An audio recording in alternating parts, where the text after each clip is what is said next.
लालच लालच के वशीभूत होकर के किया हुआ कार्य हमेशा बुरा परिणाम लेकर के आता है। आज ऐसे ही लालच की एक कहानी मैं आप लोगों के सामने रख रहा हूं, जो सच्ची घटना है और दिल्ली का ये वाकया है। क्या लालच का हैवान इस कदर सर पे सवार हो जाता है जिससे वो अपने सगे संबंधियों, भाइयों, दोस्तों तक को नहीं पहचानता, अपने खून के रिश्ते तक को नहीं पहचानता। नमस्कार, मैं हूं देवव्रत पांडे और आप देख रहे हैं न्यूज ऑन ड्यूटी। आज जो कहानी आपको सुनाने वाला हूं वो बागपत से शुरू होती है। बागपत के शमशान घाट से थोड़ा सा हट करके एक सूटकेस गांव वालों को दिखता है जो जल रहा था, जिसे देख करके थोड़ा सा अजीब फील होता है। गांव वाले जब सुबह टहलने निकलते हैं तो उन्हें एक जलता हुआ सूटकेस नजर आता है, तो लोगों को थोड़ा सा विचित्र लगता है, जिसकी सूचना तत्काल पुलिस को दी जाती है। पुलिस जब मौके पर पहुंचती है तो सूटकेस को खोलती है तो देखती है सूटकेस के अंदर एक अधजली लड़की की लाश पड़ी हुई है। वो घटना देख करके, लड़की की स्थिति देख करके पुलिस वाले भी दंग रह जाते हैं और तत्काल ही, चूंकि ये मर्डर केस था, हत्या का मामला लग रहा था, प्रथम दृष्टया देखने से ही पता चला कि प्री प्लान्ड मर्डर केस है, इसलिए पुलिस एक्टिव हो जाती है और 4 टीमों में कार्य करती है। 2 नवंबर को सूटकेस मिलता है। पुलिस अपनी जांच की कार्रवाई आगे बढ़ाती है।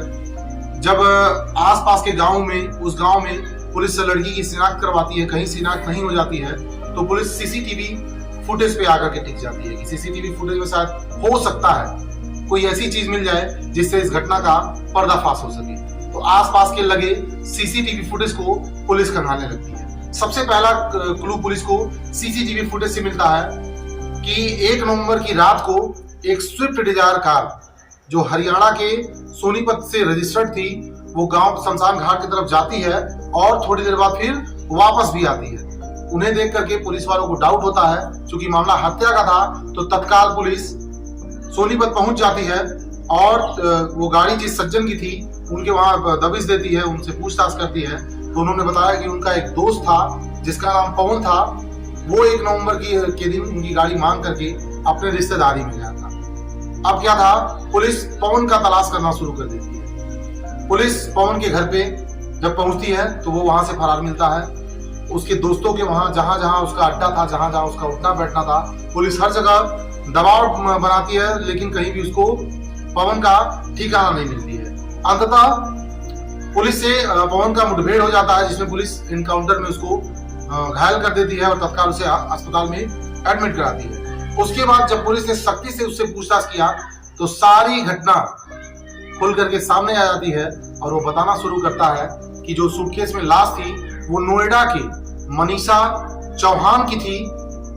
मनीषा चौहान के परिवार में उसका एक बड़ा भाई विवेक चौहान और विवेक चौहान की पत्नी शिखा, ये 3 लोग उस परिवार में रहते थे।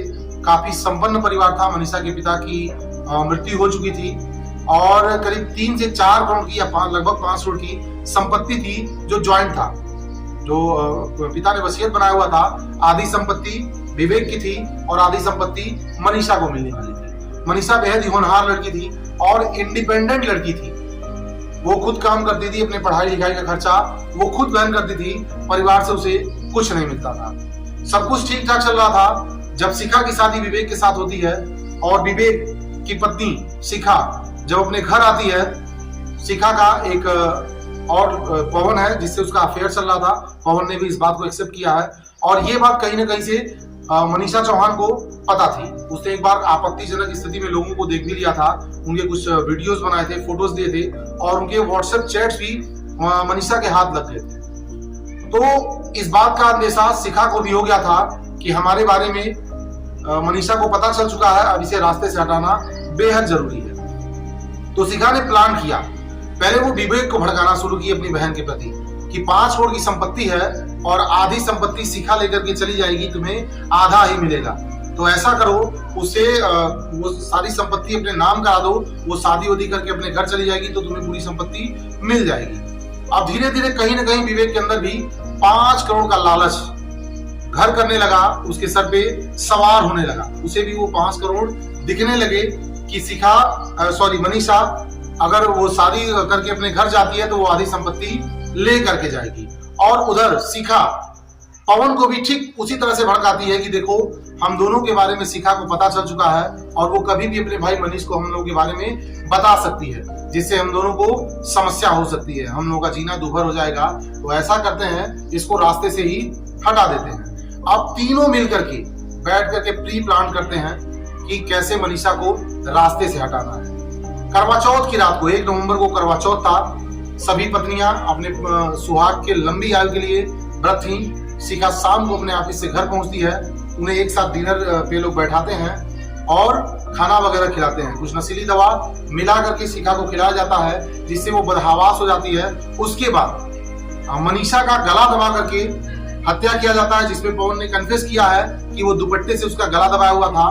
उसकी भाभी मनीषा की हाथ पकड़ी हुई थी और उसका भाई उसका पैर दबाया हुआ था। जब मनीषा की वही मौके पे मृत्यु हो जाती है तो क्या किया जाता है, उसकी हड्डियों को तोड़ा जाता है।